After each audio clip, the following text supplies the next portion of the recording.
tan procá, tan vulgar, tan prosaico, todo esto que estamos viviendo.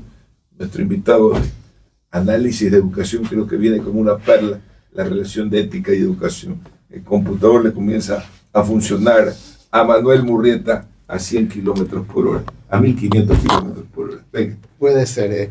Es una pregunta muy interesante y precisamente revisando los titulares que van cambiando, mientras venía hacia acá me preguntaba cuál es nuestro rol como educadores en todo este proceso que estamos viviendo. Y creo que tenemos que considerarlo desde dos etapas. La primera etapa es que, si bien es cierto, decimos siempre que la educación es la base sobre la cual se construye toda una sociedad, es una de esas bases. Entonces, comenzar a pensar que todo es problema de un solo sector, de una sola persona, de un solo momento, puede llevarnos a conclusiones incompletas, al menos. No voy a decir erróneas, pero sí incompletas. Cuando nosotros tenemos un hecho histórico y este hecho histórico se desencadena, tenemos la tendencia a pensar, a buscar una línea de eventos, una cadena de eventos. Sin embargo, los hechos históricos, la metáfora de la cadena de eventos para los hechos históricos puede resultar un poquito complicada e incompleta, porque los hechos históricos no tienen una sola causa, sino que tienen muchas causas. Entonces tenemos que poder mirar los hechos históricos como lo que está pasando ahorita. Tal vez una metáfora más conveniente es la metáfora de un árbol. Este árbol tiene múltiples raíces y todas estas múltiples raíces, múltiples causas nos llevan a la situación de hoy, y así como este árbol no tiene una sola consecuencia, comienza a tener múltiples consecuencias. Eso nos lleva a pensar que vivimos en tiempos de complejidad. ¿Cómo es la educación podar ese árbol? Es que ahí viene el punto del aspecto. El problema cruza para mí, mucho por la educación. Sí, de hecho cruza por la educación, pero creo que no se trata de podar el árbol. Se trata de desarrollar la capacidad de poder visualizar árboles y bosques, manteniéndonos en esa metáfora. Hay estudios hechos por universidades en distintos ámbitos. No tengo la precisión de cuál estudio es cuál, pero lo que se dice es que sí hay una correlación razonable entre formación en pensamiento crítico y comportamiento ético de las personas. Es decir, las personas que han sido educadas para poder determinar la naturaleza de un problema, poder identificar cuáles son las causas de este problema, cuáles son los propósitos inherentes, en el mediano y largo plazo terminan teniendo un comportamiento más ético. Tengo una obra, mi invitado siguiente después del señor Murrieta, es Manuel Murrieta. Es una obra que dice Filosofía del Derecho para Seres Históricos. Y en la última página me recordaba, porque había leído esta conclusión, dice lo siguiente: el análisis y desarrollo de valores humanos, como el de la dignidad, en el ámbito de la ética y el derecho, ayuda a entender mejor la presente era, cada vez más tecnológica, a la vez que repensar la irreversibilidad de las decisiones a tomar con relación a los seres humanos. La visión de una naturaleza humana con vocación de cierta permanencia puede ayudar a mirar con cautela el perfeccionismo exagerado de la mejora en la mejora de la humanidad. ¿Será posible un perfeccionamiento de la sociedad? Por eso hablaba del pensamiento lancasteriano, ¿no? de la razón crítica, del razonamiento crítico, o tenemos que volver a la era del fuete y el látigo para que te entre la sangre y la disciplina, la disciplina te entra? Es una pregunta muy importante en una sociedad que se ha vuelto laxativa y permisiva en demasiadas cosas. A ver, voy a revisar. Una mujer muy sabia alguna vez me dijo: en la vida no hay castigos ni premios, hay consecuencias. Yo creo que nosotros tenemos que ir a una educación de consecuencias. Una educación de consecuencias es una educación que nos permite entender que los comportamientos A, B o C terminan en consecuencias para la propia persona, para la comunidad de la persona. Si esas consecuencias son palo y golpe, no lo creo. La violencia genera más violencia. Sin embargo, reconocemos el derecho de las personas a defenderse usando los medios apropiados en base al nivel de la amenaza. En algún momento, por eso es bueno que los jóvenes estudien artes marciales. Es apropiado que un joven sepa defenderse y habría que hacer una diferenciación entre el inofensivo y el pacífico. El inofensivo es aquel que no tiene capacidad de generar daño. El pacífico es aquel que, teniendo capacidad de ejercer violencia, no la ejerce o la ejerce de una manera apropiada en el momento apropiado. ¿Qué pasa en un Estado que perdió la capacidad coercitiva? Porque el Estado no tiene capacidad coercitiva. Está totalmente debilitada. Esa capacidad está debilitada por los marcos legales y hay toda una discusión. ¿Y no será que por la educación también? Por la forma permisiva que la educación ecuatoriana es poco exigente. Que te gradúas con mucha facilidad. Los profesores son sancionados en algunas universidades porque le dificultan la carrera al estudiante. Todo este esquema claro, ha ido creando un ambiente de permisividad y facilitismo que hace que la gente no se contenga. Por eso es que... De hecho, sí, Ramón. De hecho sí ocurre. Incluso tengo críticas de colegas que dicen que muchas veces el acto de reprobar a un estudiante lo que genera es más trabajo para el docente. ¿Por qué? Porque el marco legal que tenemos implica que en una búsqueda de una supuesta subjusticia se deben dar múltiples oportunidades. Entonces, estas múltiples oportunidades ya puestas en la práctica, ¿qué generan? Un docente reprueba a un estudiante.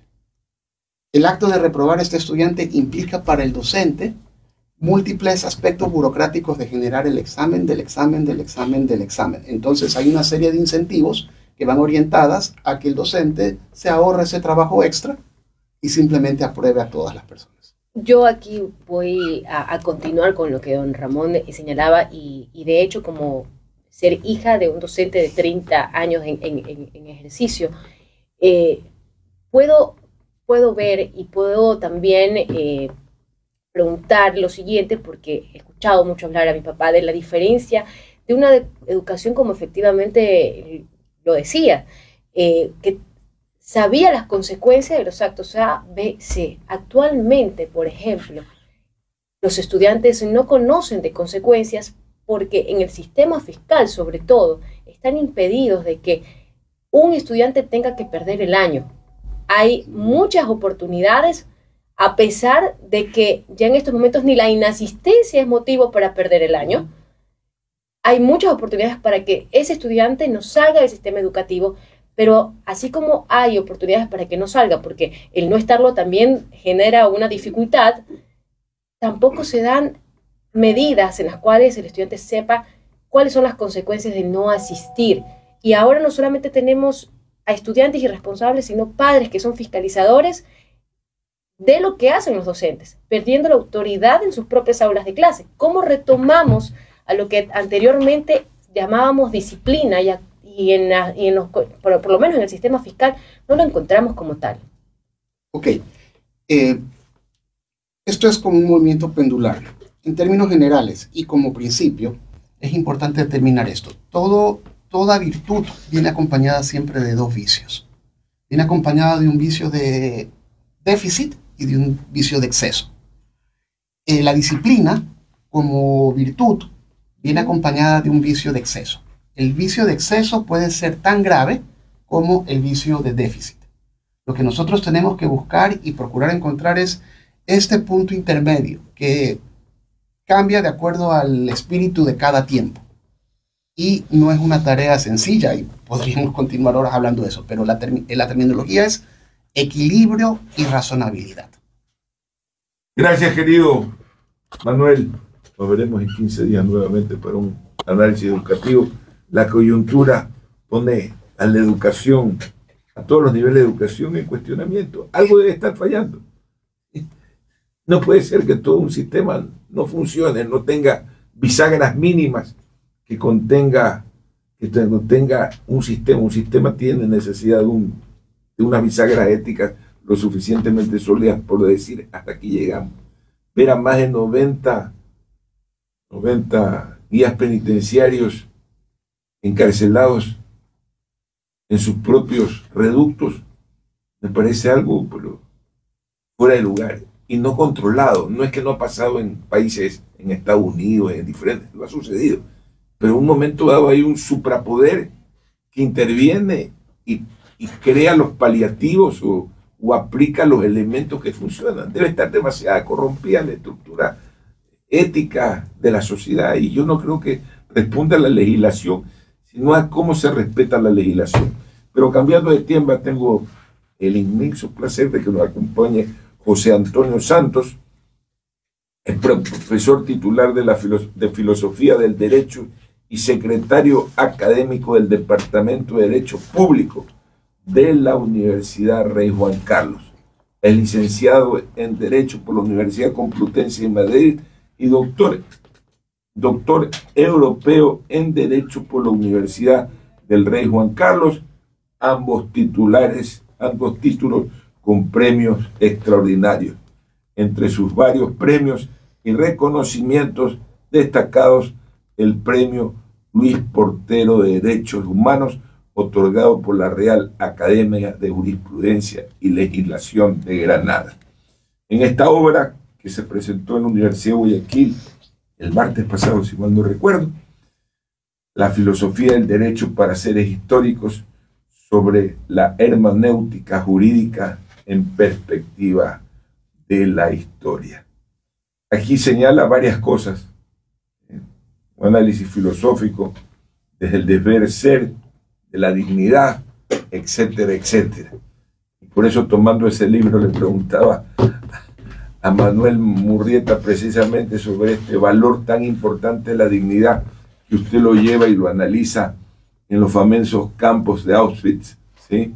Y nos introduce en cómo se daba esa lucha por la permanencia de la dignidad, aplicado y comparado con este momento histórico que vive el Ecuador tan complicado desde su visión jurídica, que es lo que puede estar petacameando en la estructura sociopolítica del Ecuador. Buenos días, Ramón. Para mí es un honor estar aquí contigo en Radio Tropicana. Y respecto de lo que me preguntas, claro, cuando hablamos de dignidad humana, es una cualidad de merecimiento que tenemos los sujetos por el mero hecho de pertenecer a la especie humana. Y esa cualidad de merecimientos enlaza muy bien con una cultura de derechos humanos, una cultura jurídica y democrática en relación con los derechos humanos. Y creo que eso es lo que falla, pues, en varios países en mayor o menor medida. Veíamos el caso de Ecuador, lo que está pasando, claro, es un problema de cultura relativa a los derechos humanos, y en el fondo es un problema de educación, por supuesto, porque antes que hablar de derechos humanos, pues hay que hablar de educación. Si no tiene una correcta educación, pues no podemos hablar. No es fácil construir una cultura de derechos humanos, pero eso también pasa, pues, en otros países en los que vivo, en los que he vivido, ¿no? Como Alemania, en lo que vivo actualmente como España, en el que hacen falta instituciones democráticas fuertes y sólidas. Y si no las tenemos, y si no las construimos, y si no las mejoramos, no podemos intentar tener otras cosas que hacen falta, pues, en una sociedad para crear bienestar. Eso es lo que pretendo con el libro, ¿no? Pensar determinados problemas importantes a la luz de los derechos humanos, con ayuda de nuestra razón, para crear comunidades exitosas. Ahora, usted enfoca en todo este libro el tema de lo que representa hoy en la estructuración de la dignidad humana las nuevas corrientes tecnológicas. ¿Cómo las ha afectado, doctor Santos? Bueno, actualmente nos encontramos en el mundo en una etapa de transición, que no sabemos cuánto tiempo durará y que llevará su nombre, ¿no? Porque en términos históricos 50 años no son nada, ¿no? Y entonces ahí va a cambiar diametralmente muchas parcelas y muchos ámbitos, no solo del conocimiento, sino también del día a día de las personas, ¿no? Entonces, no podemos vivir sin la tecnología. Lo que tenemos que pensar es qué relación queremos tener y cuál debemos tener con esa tecnología. Ahí entra en juego, pues, que tiene que haber derecho, tiene que haber ética, sino una construcción de ese tipo, sino el los estados, ¿no? Los diferentes estados no se pueden sostener. Yo creo que hay que hacer derecho, en el seno de la Unión Europea ya cada vez más se hace, ¿no? Con una ley de inteligencia artificial, ¿no? Para intentar contener los avances tecnológicos, sobre todo por la irreversibilidad de las decisiones que se toman en relación con las nuevas tecnologías y con ello con la inteligencia artificial. En el campo de este mismo libro usted toma, lo interesante es que a cada capítulo le añade una conclusión, ve y analiza o incluye en análisis el tema de la posverdad, podríamos llamarlo, del esquema, y cómo eso está rigiendo el planeta. Esta filosofía del derecho para seres históricos sobre la hermenéutica jurídica en perspectiva histórica, y quiere abordar al atravesar tantos problemas de la sociedad contemporánea. La comunicación también aborda el tema de la sexualidad, aborda el tema de la ética, etcétera. ¿Qué es lo que busca con esta tesis, doctor? Mira, enlazando con lo que has comentado de la posverdad. La posverdad significa, dicho en términos muy llanos, que no se va a hablar de la verdad. Una mínima verdad, una verdad, intento hablar de una verdad intersubjetiva, que los sujetos podemos llegar, bueno, a establecer pues, conclusiones acerca de que algo, por ejemplo, existió, ¿no? Por eso pongo de relieve, con mi visión del derecho y de la filosofía de misión hermenéutica, del testimonio, ¿no? Yo creo que podemos crear o acercarnos a la verdad a través del testimonio, de la palabra y en sí de la narrativa, ¿no? Bueno, si pensamos que no hay ninguna verdad de ningún tipo, no podemos alcanzarla, no podemos llegar a una mínima verdad compartida. Yo lo enlazo muy bien con los derechos humanos. Es verdad es verdadera la existencia de los derechos humanos, ¿no? Sin ella no podemos funcionar. Por eso también ahí suscribo que no caben interpretaciones fuera o extramuros de la Constitución y puede ser de la Constitución española, ecuatoriana, la Ley Fundamental de Bonn, sobre todo extramuros del Estado Constitucional de Derecho. Lo que pasa es que el Estado Constitucional de Derecho hay que hacerlo sólido, hay que hacerlo fuerte, y eso también es verdad que cuesta mucho dinero. Y la pregunta es, que va el legado con lo que le manifestaba hace poco, para romper esos extramuros que está viviendo el Ecuador, para analogarlo con el país, ¿se puede ir básicamente sobre el hecho normativo, o sea, la ley como un papel escrito, o el poder coercitivo del Estado tiene que estar fuertemente arraigado en una sociedad para poder determinar o ubicar un espacio de orden mínimo en una sociedad, doctor Santos? Hombre, poder coercitivo hace falta. Ya nosotros vivimos en la mayoría de los países en un estado jovesiano, ¿no? Paz, orden, seguridad para la autoconservación de la especie, que eso es fundamental, por supuesto, pero no solo eso. También hago un llamamiento, y en el libro se hace, a la obtención de cultura jurídica, pero para tener cultura jurídica hace falta culturas secas. Si no tenemos un pueblo culto, no podremos construir una sociedad fuerte. Y eso está pasando mucho en los países actualmente. Cada vez los pueblos son más incultos, a pesar de que tienen muchísima información. Podrían ser cultísimos porque tienen toda la información al alcance de un móvil ya. Pero es que no es solo eso, también es la gestión de la información, la gestión del conocimiento. Pero nuevamente ahí viene un tema que a veces en lo contemporáneo se va. Yo he sido súper pro-democrático, pero hoy día digo, ¿cómo rectificamos en una sociedad que ha perdido los andariveles? ¿Cómo enderezamos un poco el sentido hermenéutico del derecho? Es decir, el contenido intrínseco del derecho para que funcione. Porque yo puedo hacer una declaración de principios, pero si no hay como son los 10 mandamientos de la Iglesia Católica y otros mandamientos, si no están aplicados bajo una normativa clara y quien la aplique tenga un mínimo de ética, es complejo rectificar. Por supuesto, es que el derecho es un fenómeno jurídico muy complejo, que hay que saber mucho para poder construirlo, claro. Y luego ahí pues hace falta mucho, pienso, por ejemplo, que es interesante, una corte constitucional, ¿no? El papel de los tribunales constitucionales, que sirvan de freno a los poderes del Estado. ¿No? Hay que tener una corte constitucional que funcione, que sea eficaz, y en los diferentes órdenes jurisdiccionales que pase lo mismo. En el ámbito penal, que aquí en Ecuador tenemos muchísimos problemas, pero que en otros países también tenemos, en España también tenemos los nuestros, no se crean, porque es complicado. Poder coercitivo, por supuesto, haya, por ejemplo, que tampoco tenga que ser todo el sistema penitenciario, que se dé opciones a las personas. Ese es el problema, es un problema también de opciones. Países en los que no hay opciones para adquirir bienestar, pues, ¿no?, se llegan a malas prácticas. Algo importante ahí es la reducción de la corrupción. Es un hecho que los países, cuanta menos corrupción tienen, mayor grado de bienestar. Y ese mayor grado de bienestar también viene relacionado con dar oportunidades.